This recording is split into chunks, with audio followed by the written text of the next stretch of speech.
La prière est-elle destinée à être efficace? Et son efficacité est-elle proportionnelle à la quantité de prière? En d'autres termes, et comme le demandent souvent les enfants et les jeunes, ça sert à quoi de prier? Le texte de l'Exode ne dit pas à proprement parler que Moïse est en prière.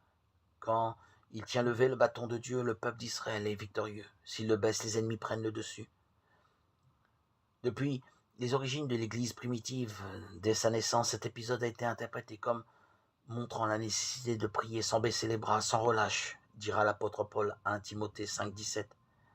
Garder les mains levées, sans quelque sorte garder le contact avec Dieu, reconnaître et signifier aux combattants qu'il est présent même au cœur de nos batailles. La veuve de la parabole demande justice contre son adversaire, comme dans l'épisode précédent. Moïse lève les mains, il est question ici d'une lutte. Mais Jésus parle du combat spirituel que chaque croyant doit mener. Ai-je assez de foi pour croire que Dieu est toujours présent, toujours à l'écoute? L'évangéliste Luc répond aux doutes qui naissent au sein des premières communautés chrétiennes. Pourquoi le règne de Dieu n'est-il pas déjà accompli? Dans la persécution ou face à l'injustice, les élus crient vers le Seigneur jour et nuit. Ils ne baissent pas les bras. Et le Seigneur leur fera justice. Il leur donnera la victoire. Gardez toujours le contact avec Dieu, reconnaître que Dieu est bien présent sans baisser les bras.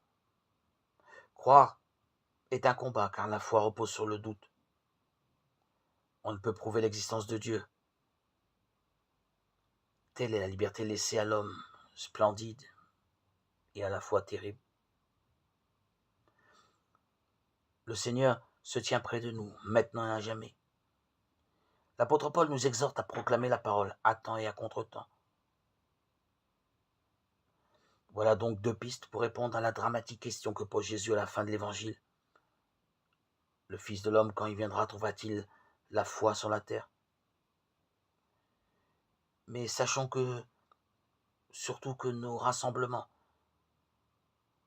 qui tient vivante la mémoire du Christ, que nous répondons humblement à cette interpellation, ces rassemblements